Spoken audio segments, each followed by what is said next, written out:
नमस्ते everyone, Monika astrology में आपका बहुत बहुत स्वागत है। आज हम बात करने जा रहे हैं वृश्चिक लग्न की और अप्रैल महीने के राशिफल की। सबसे पहले शुरुआत करेंगे ग्रह गोचर के साथ। शुक्र 1 से 18 तक मेष में, 19 तारीख से वृषभ राशि में चले जाएंगे। मंगल 2 अप्रैल से मीन राशि के अंदर आने वाले हैं। बुध 1 से 10 तारीख तक कुंभ में और 11 से 29 तक मीन राशि के अंदर प्रवेश करेंगे। सूर्य का गोचर होगा 13 तारीख तक मीन राशि में और उसके बाद 14 तारीख को मेष राशि में सूर्य का प्रवेश हो जाएगा। इस प्रकार से ग्रह गोचर है। सबसे पहले शुरुआत करेंगे आपके लग्न के साथ। वृश्चिक लग्न और लग्न का स्वामी बनता है मंगल। मंगल जो है वो 2 तारीख को आपके पंचम भाव में आ जाएंगे। देखिए, लग्न लॉर्ड का त्रिकोण में जाना शनि के साथ ट्रांजिट में है, तो देखिए ये एक ऐसी परिस्थिति बनती है जब लग्न लॉर्ड त्रिकोण में जाते हैं, वो बहुत ही भाग्यशाली परिस्थिति मानते हैं। यहाँ पर आप बहुत ही एनर्जेटिक रहेंगे। जो पिछले महीने में थोड़ा सा घबराहट महसूस हो रही थी चीजों को लेकर, काफी मेंटली आप बहुत ज्यादा डिस्टर्ब्ड पोजीशन में थे, जहां पर आपको छोटी छोटी चीजों में घबराहट महसूस हो रही थी, तो इस महीने उन चीजों से आप बाहर निकल पाओगे। और ये एक ऐसी पोजीशन है कि टेक्निकल पर्संस के लिए महीना बहुत अच्छा रहेगा। द्वितीय भाव की बात करते हैं। द्वितीयेश गुरु बनकर आपके अष्टम में पड़े हुए हैं और ये अपने खुद के घर को भी देखते हैं, मार्गी दृष्टि है। सेविंग्स के लिए महीना बहुत अच्छा रहेगा। ये एक ऐसी परिस्थिति है कि वाणी संबंधित कार्य, जैसे कि टीचिंग संबंधित कार्य करते हैं या वाणी का प्रयोग करके जो कार्य किया जाता है, उसके अंदर आपको सफलता मिलेगी। इस समय के अंदर फैमिली के अंदर भी अगर कोई भी विवाद है तो उसमें सॉल्यूशंस प्राप्त होंगे और एक तरह से मुझे लगता है कि फैमिली के पीछे आप जो भी आपके रिस्पॉन्सिबिलिटीज है उसको बहुत अच्छी तरीके से निभा पाएंगे। अब बात करते हैं तृतीय स्थान की। तृतीय शनि बनकर पंचम भाव में।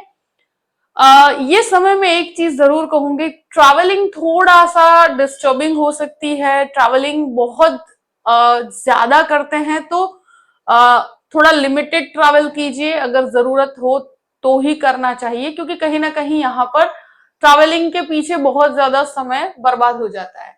दूसरी चीज, कोई भी स्थान परिवर्तन आपके लिए फायदे कारक रहेगा। ये समय में हो सकता है कि आपके बच्चों का कोई एक जगह से दूसरी जगह एडमिशन हो सकता है, या इस तरह की संभावना, इस तरह के स्थान परिवर्तन यहाँ देखने को मिलेंगे।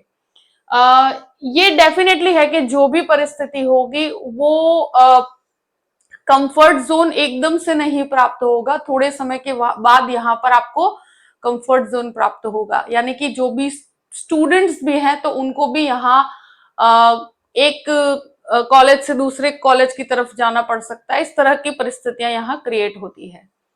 अब बात करते हैं चतुर्थ भाव की। चतुर्थेश शनि पंचम भाव में, चतुर्थ भाव में राहु है। बुध का यहाँ पर 10 दिन तक योग बना रहेगा। तो प्रॉपर्टी संबंधित काम में सफलता के योग हैं। प्रॉपर्टी लेना चाहते हैं, प्रॉपर्टी बेचना चाहते हैं, इस प्रकार के कार्यों में आपको सफलता मिलेगी और एक तरह से पॉजिटिविटी जुड़ी हुई है। कोई घबराने की परिस्थितियां नहीं है।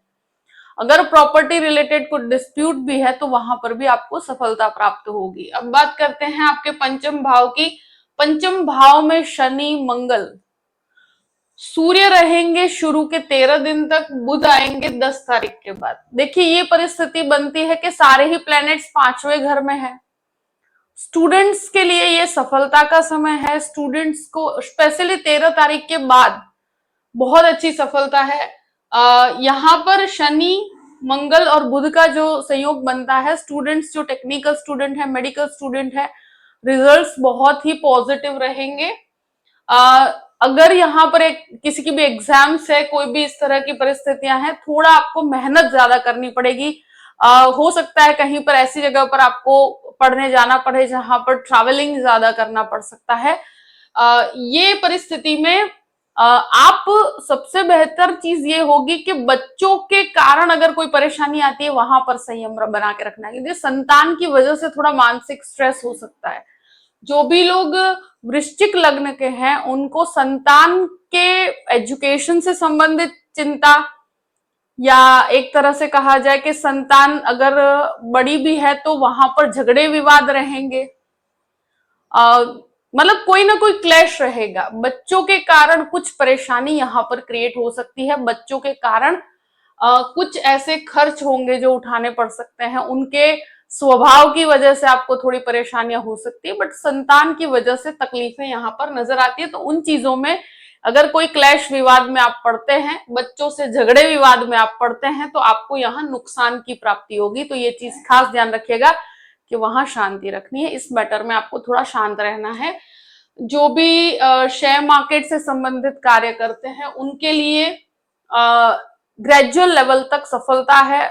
कैलकुलेटिव अप्रोच रखेंगे तो बहुत अच्छी सफलता मिलेगी। अब बात करते हैं आपके छठे घर की।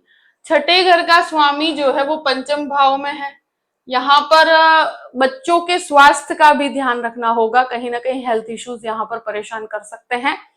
यहाँ शुक्र की जो ट्रांजिट रहेगा 18 दिन तक रहेगा, उसके बाद यहाँ पर सप्तम भाव में जाएगा।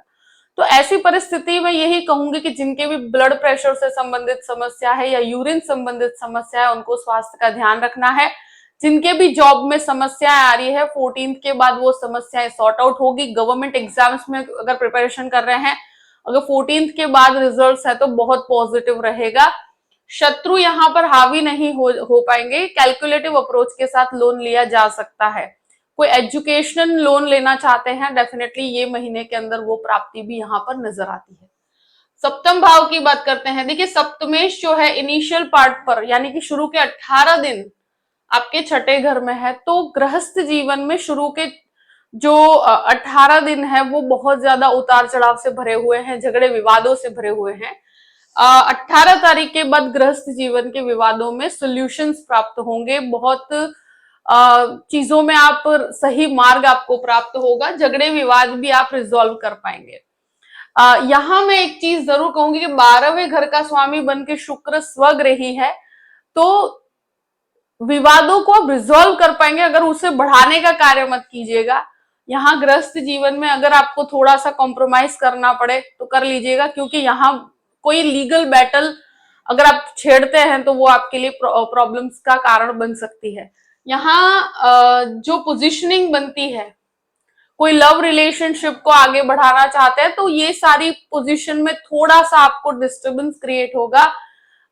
लव रिलेशनशिप में शुरू के 18 दिन में काफी विवाद परेशानी का कारण बन सकते हैं, तो वहां पर आपको संयम बनाना है, शांत रहना है।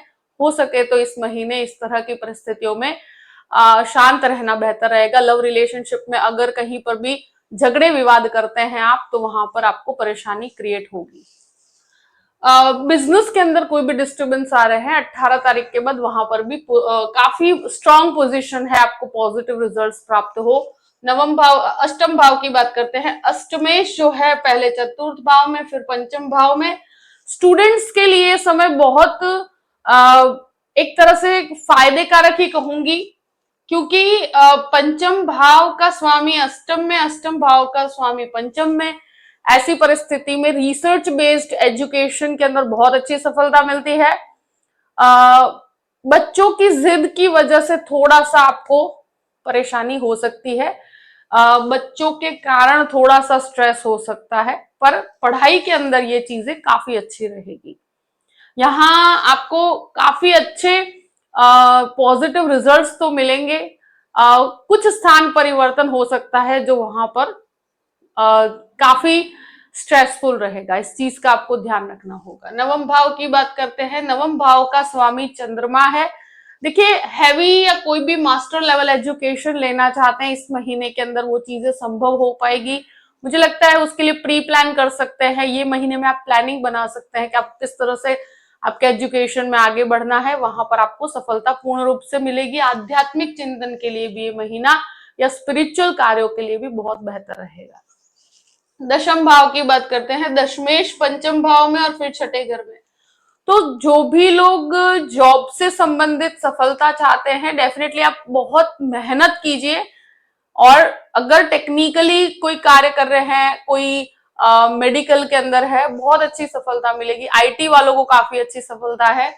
यहाँ पर जॉब में अगर आप पढ़ाई कर रहे हैं और कुछ इस तरह का गवर्नमेंट एग्जाम की प्रिपरेशन कर रहे हैं, तो भी 14 के बाद यहाँ पर काफी अच्छी पॉजिटिव रिजल्ट्स मिलेंगे। ये महीना करियर वाइज मेहनत काफी है, क्योंकि शनि के साथ है लग्न लॉर्ड, तो यहाँ पर आपको काफी एफर्ट्स, काफी मेहनत करनी पड़ सकती है, मगर रिजल्ट्स यहाँ पर बहुत बेहतर रहेंगे। तो ये महीने में मैं एक ही चीज कहूंगी कि जो आपने पहले भी मेहनत की है, जहां आप घबरा रहे थे कि आगे क्या होगा, पर मुझे लगता है कि यहाँ पर आप बहुत अच्छे से अपने कार्य को कर पाएंगे।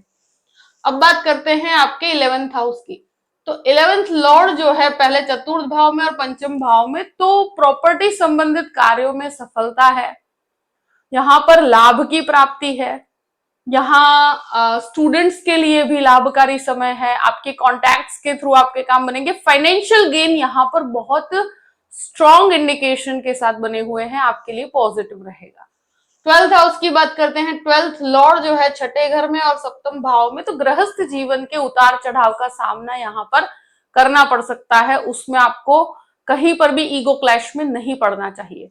दूसरी चीज, यहाँ शुक्र खुद के घर को 12th हाउस को देखते हैं, तो कोर्ट कचहरी के मैटर में आपको एक तरह से पूर्ण रूप से सफलता मिलेगी, मगर यहाँ विवादों में, मतलब खुद आगे से कोई भी विवाद में नहीं पड़ना चाहिए। बहुत ज्यादा ध्यान पूर्वक डॉक्यूमेंटेशन पे ध्यान दीजिएगा। विदेश के कार्यों में यहाँ पर आपको बहुत पॉजिटिव रिजल्ट्स, शुरू के 18 दिन में भी बहुत पॉजिटिव रिजल्ट्स है, और उसके बाद भी आपके लिए बहुत पॉजिटिव रिजल्ट्स हैं। यहाँ हो सकता है कोई लीगल मैटर की वजह से परेशानी हो, वहां आपको संयम बना के रखना होगा, बहुत ज्यादा जल्दबाजी नहीं करनी है। देखिए, आपकी पर्सनल दशाएं, आपके पर्सनल चार्ट भी बहुत इंपॉर्टेंट होता है, मगर मोटे रूप से देखा जाए तो इस तरह की परिस्थितियां हैं। कुछ दिन है जिसमें आप डिसीजंस बहुत बेहतर ले पाएंगे, उस दिन आप किसी की भी हेल्प के बिना आप डिसीजंस ले सकते हैं। तो 19, 20, 23 और 24 ये 4 दिन ऐसे हैं, काफी पॉजिटिव है, जिसमें आप निर्णय खुद से ले पाएंगे और कहीं पर भी कंफ्यूजन नहीं रहेगा। और कुछ ऐसे दिन है कि जहां पर थोड़ा आप लॉ फील कर सकते हैं, कुछ डिसीजंस रॉन्ग हो सकते हैं। यहाँ इस समय में शॉर्ट टेम्पर्ड भी नहीं होना, ये आपके लिए नेगेटिवली वर्क कर सकता है। तो 12, 13, 14, 17 और 18 ये 5 दिन ऐसे हैं कि जहां पर थोड़ा हो सके तो डिसीजन नहीं लेना चाहिए, अगर लेते भी हैं तो किसी की सलाह लेकर कीजिएगा। देखिए, अगर कोई दान करना चाहते हैं, 17 अप्रैल को अमावस्या है, आप दान कर सकते हैं। इस दिन किया हुआ दान आपके दोषों को नष्ट करने की क्षमता रखता है। तो 17 अप्रैल को डेफिनेटली जितना आप जहां पर भी डोनेट करना चाहते हैं, जो भी सेवा करना चाहते हैं, उस दिन कीजिएगा, तो आपको कहीं पर भी कोई समस्या नहीं आएगी। जो भी परिस्थिति है मैंने आपके सामने रख दी है। आई होप कि ये वीडियो आपको पसंद आया होगा। पसंद आया हो तो लाइक भी कीजिएगा और सब्सक्राइब भी कीजिएगा। Thank you so much. जय श्री कृष्ण।